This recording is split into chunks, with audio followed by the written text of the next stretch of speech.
Hi നമസ്കാരം സുഹൃത്തുക്കളെ, ഞാൻ മുംബൈ മലയാളി വീണ്ടും നിങ്ങളുമായി ചില യാഥാർത്ഥ്യങ്ങൾ, ചില ചൂടൻ വർത്തമാനങ്ങൾ പങ്കുവയ്ക്കാനായി വന്നിരിക്കുകയാണ്. നിങ്ങളുടെ അഭിപ്രായങ്ങൾ ദയവായി കമൻറ്റ് ചെയ്യുക.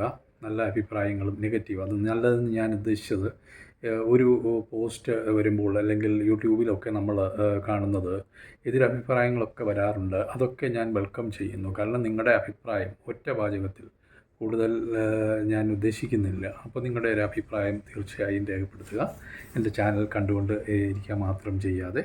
അപ്പോൾ ഞാൻ ഇവിടെ ഇന്ന് ഉദ്ദേശിച്ച സബ്ജക്റ്റ് എന്ന് പറയുമ്പോൾ, കഴിഞ്ഞ ദിവസങ്ങളിലൊക്കെ നമ്മൾ ഇലക്ഷൻ്റെ ചൂടൻ വർത്തമാനങ്ങൾ ധാരാളം കേൾക്കാറുണ്ട്. അവിടുത്തെ പല വേദികളും പങ്കിടുന്ന പല സ്ഥാനാർത്ഥികളും അവരുടെ നേതാക്കന്മാരും രാഷ്ട്രീയ നേതാക്കന്മാർ ആയിട്ടുള്ളവർ ഒക്കെ ആയിട്ട് വേദികൾ പങ്കിടുന്നതും അവർ സംസാരിക്കുന്നതും ഒക്കെ നമ്മൾ എല്ലാവരും വളരെ ശ്രദ്ധയോടെ പലരും കേൾക്കാറുണ്ട്. ഞാനും കേൾക്കാറുണ്ട് കിട്ടുന്നിടത്തോളം സമയം. പിന്നെ ഞാനൊരു റിട്ടയർഡ് അധ്യാപകൻ തന്നെയാണ്. ഇംഗ്ലീഷ് ലെക്ചർ ചെയ്തുകൊണ്ടിരുന്നതാണ് ജൂനിയർ കോളേജ്, അതായത് നമ്മുടെ പഴയ പ്രീ ഡിഗ്രി എന്ന് പറയും, മുംബൈയിൽ. അപ്പം ഇപ്പോൾ ഞാൻ പിന്നെ അധ്യാപകനല്ല എന്ന് തന്നെ പറയാം. പിന്നെ വീട്ടിലിരുന്ന് ഓൺലൈൻ ക്ലാസ്സൊക്കെ ചെയ്യാം, വേണ്ടി വന്നാൽ അത്യാവശ്യം ഇംഗ്ലീഷ് ഗ്രാമറൊക്കെ പഠിപ്പിക്കുവാൻ സാധിക്കും. പക്ഷേ തൽക്കാലം ഞാൻ ഇങ്ങനെ വിരമിച്ച് നിൽക്കുകയാണ്. അപ്പം ഞങ്ങളിപ്പോൾ നാട്ടിൽ സെറ്റിലാകാൻ തുടങ്ങുന്നതേ ഉള്ളൂ. മുംബൈയിൽ 25 വർഷത്തെ പ്രവാസി ജീവിതം, അതിനുശേഷം ഇപ്പോൾ ബാംഗ്ലൂരിൽ മകളുടെ കൂടെ കഴിയുന്നു. മകൾ ഇവിടെ തന്നെ ജോലി ചെയ്യുന്നു, IT ഫീൽഡിലാണ്. അപ്പം ഞാൻ എന്നെ പരിചയപ്പെടുത്താതിരിക്കുന്നത് ശരിയല്ലല്ലോ. നിങ്ങളുമായിട്ട് വർത്തമാനം പറഞ്ഞാൽ മാത്രം പോരല്ലോ എന്ന് ഉദ്ദേശിച്ചാണ് ഇത്രയും പറഞ്ഞത്. അപ്പം ഞാൻ പറയാൻ ഉദ്ദേശിച്ച കാര്യം ഒന്നുകൂടി അതിലേക്ക് തിരിച്ചു വരാം, സബ്ജക്റ്റിലേക്ക്. കഴിഞ്ഞ ദിവസങ്ങളിലൊക്കെ നമ്മൾ കണ്ട സ്ഥാനാർത്ഥി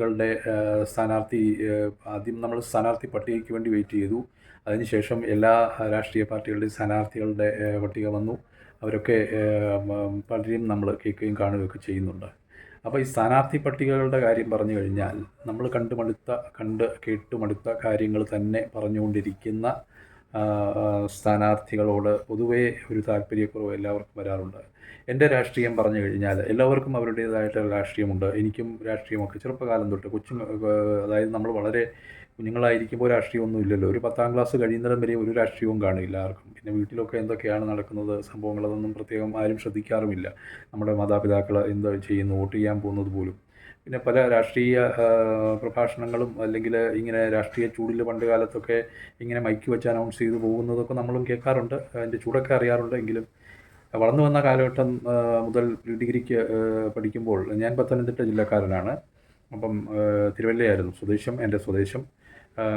തിരുവല്ല മർത്തോമ കോളേജിലാണ് ഞാൻ പഠിച്ചത് പ്രീ ഡിഗ്രിക്ക്. അതിനുശേഷം കോട്ടയത്ത് NSS കോപ്പറേറ്റീവ് കോളേജിൽ BCom പഠനം. അതിനുശേഷം മുംബൈയിൽ വന്ന പിന്നീട് എനിക്ക് നിർബന്ധമായിട്ടും BA ഇംഗ്ലീഷ് ലിറ്ററേച്ചർ പഠിക്കേണ്ടി വന്നു, അധ്യാപനം തുടരുന്ന ആവശ്യത്തിലേക്ക്. അതുകൊണ്ട് അധ്യാപന രംഗത്തേക്ക് വന്നു.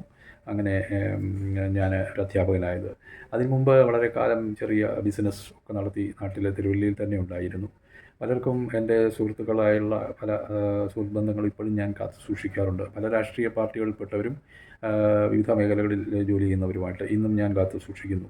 അതിന് രാഷ്ട്രീയമോ അല്ലെങ്കിൽ മതപരമായ അല്ലെങ്കിൽ സാമുദായിക ഇതൊന്നുമില്ല. എല്ലാവരുമായിട്ടും നല്ല ബന്ധത്തിൽ തന്നെ. അപ്പം ഞാൻ പറഞ്ഞു വന്ന കാര്യം, ഇപ്പോൾ നമ്മുടെ കുഞ്ഞുനാളിലെ ഉള്ള രാഷ്ട്രീയം അല്ല പലർക്കും പക്വത വന്നു കഴിയുമ്പോൾ ഉള്ളത്. അത് സ്വാഭാവികമാണ്. ചിലരെ ഉറച്ചു നിൽക്കുന്നവരുണ്ടാകാം, എനിക്കറിയില്ല അതിനെക്കുറിച്ച് കൂടുതൽ. നിങ്ങൾക്ക് കമൻറ്റ് ചെയ്യാം, നിങ്ങളുടെ രാഷ്ട്രീയം എന്താണെന്നും നിങ്ങളെങ്ങനെയാണെന്നും ഒക്കെ കമൻറ്റ് ചെയ്യാൻ കുഴപ്പമൊന്നുമില്ല. അപ്പം ഞാൻ പറഞ്ഞത്, ഞാൻ കോളേജിൽ പഠിക്കാൻ തുടങ്ങുന്ന പ്രീ ഡിഗ്രി സമയത്ത് KSU എന്ന് പറയുന്ന കേരള സ്റ്റുഡൻസ് യൂണിയൻ, അതായത് നമ്മുടെ ഇന്ത്യൻ നാഷണൽ കോൺഗ്രസിൻ്റെ വിദ്യാർത്ഥി സംഘടനയിലൊക്കെ ഞാനും താല്പര്യം കാണിച്ചു തുടങ്ങി ആദ്യകാലങ്ങളിലൊക്കെ. അപ്പോൾ അന്ന് ക്ലാസ് റെപ്രസെൻറ്റേറ്റീവ് അല്ലെങ്കിൽ കോളേജ് ഇലക്ഷൻ സമയത്തൊക്കെ നോമിനേഷൻ കൊടുക്കുകയും വിഡ്രോ ചെയ്യലും ഒക്കെ അങ്ങനെ പല മത്സരങ്ങളും കാട്ടാറുണ്ട് നമ്മൾ. കലാലയ രാഷ്ട്രീയം എന്ന് പറയുമ്പോൾ അന്ന് വിദ്വേഷങ്ങളോ പകയോ അങ്ങനെയുള്ള രാഷ്ട്രീയങ്ങളൊന്നും ഇല്ല.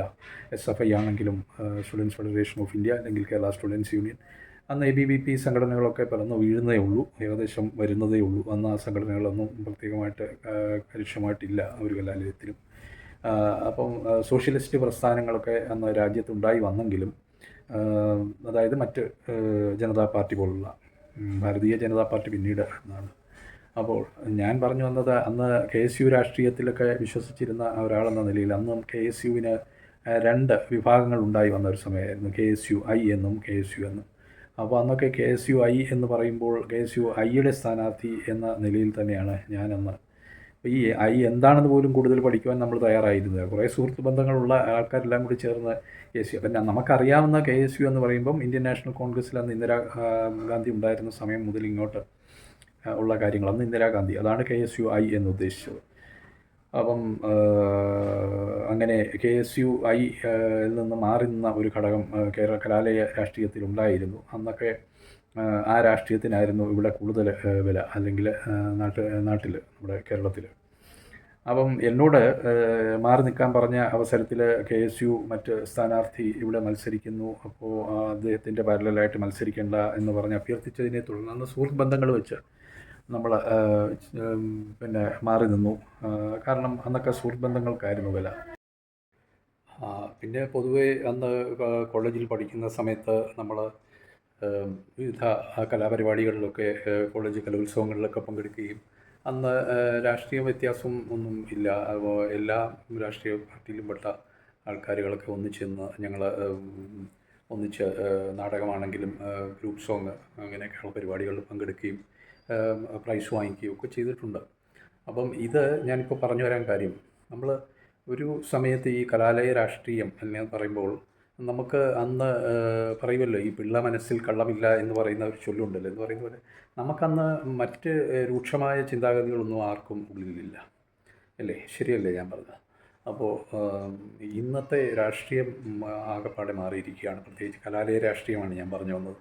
അപ്പം നമ്മളൊക്കെ നേരിട്ട് കാണുന്നതാണ്, പേപ്പറിൽ വായിക്കുന്ന ന്യൂസുകളിലൊക്കെ വളരെ വൾഗറായിട്ടുള്ള വളരെ മോശപ്പെട്ട ന്യൂസുകളാണ് വരുന്നത്. അതൊന്നും ഞാനിപ്പോൾ ഇവിടെ സബ്ജക്റ്റായിട്ട് കൊണ്ടുവരാനോ ഉദ്ദേശിച്ചല്ല പറഞ്ഞത്. അപ്പം നമുക്ക് ഈ രാഷ്ട്രീയ പാർട്ടികൾ ഇനിയും നമ്മൾ തുടങ്ങി വെച്ച സബ്ജക്റ്റിലേക്ക് വന്നാൽ, വിവിധ രാഷ്ട്രീയ പാർട്ടികൾ നിർത്തിയിരിക്കുന്ന സ്ഥാനാർത്ഥികളെ എല്ലാവരും ഏകദേശമൊക്കെ പഠിച്ചു കഴിഞ്ഞു.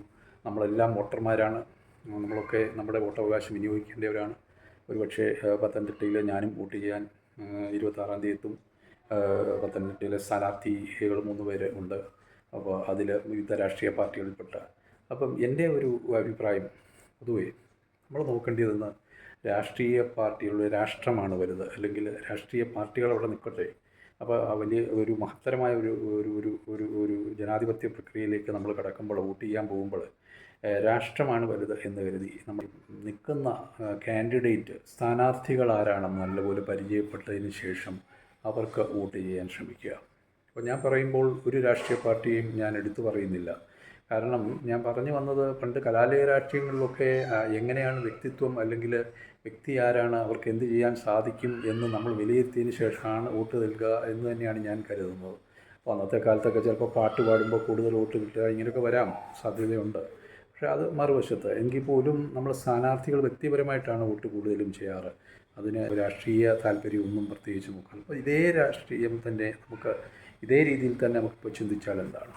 കാരണം നമ്മുടെ ഭാവി, നമ്മുടെ രാജ്യത്തിൻ്റെ ഭാവി നമ്മുടെ കൈകളിലാണ്, അല്ലെങ്കിൽ നമ്മൾ വോട്ട് ചെയ്യുമ്പോഴാണ് ഒരു ഭാവി നിർണ്ണയം ഉണ്ടാകുന്നത്. അപ്പം രാഷ്ട്രീയം നോക്കാതെ തീർച്ചയായും പല രാഷ്ട്രീയ പാർട്ടികളെയും നമ്മൾ പരീക്ഷിക്കുകയൊക്കെ ചെയ്ത സാഹചര്യത്തിൽ, അപ്പം രാഷ്ട്രീയവും എല്ലാവർക്കും അറിയാം, സ്ഥാനാർത്ഥികളെ നോക്കി, സ്ഥാനാർത്ഥികളുടെ കഴിവെന്താണെന്ന് നോക്കി, അവർക്ക് ചെയ്യാനുള്ളതെന്ന് അവർ പറയുന്നത് കേട്ടിട്ട് വോട്ട് ചെയ്യുക. അപ്പം എല്ലാവരും അങ്ങനെ തന്നെ ചിന്തിച്ചാൽ നാട് നന്നായി പോകും. നമ്മുടെ കേരളവും എത്രയോ മുരടിച്ച് കിടക്കുന്ന ഒരു സംസ്ഥാനം. ഞങ്ങൾ നാട്ടിൽ ഇപ്പോൾ സെറ്റിൽ ചെയ്യാൻ ഉദ്ദേശിക്കുന്ന ആൾക്കാരാണ്. അപ്പം നമ്മൾ ഒരിക്കലും നാട് വിട്ട് വേണ്ടെന്ന് വെച്ച് പോയവരല്ല. തിരിച്ചു വരുമ്പോൾ ഈ നാട് നന്നാകണമെന്നും നാട്ടിലെ വികസനം ഉണ്ടാകണമെന്നും എല്ലാവരെയും പോലും ഞങ്ങൾക്കും ആഗ്രഹമുണ്ട്. അപ്പോൾ നമുക്കെല്ലാം ഒന്നിച്ച് വോട്ട് ചെയ്യാം നല്ലൊരു നാളേക്കായി. അപ്പോൾ ശരി, വീണ്ടും കാണാം മറ്റൊരു സബ്ജക്റ്റുമായി. അതുവഴി എല്ലാവർക്കും നന്ദി. എന്നെ കേട്ടിരുന്നു.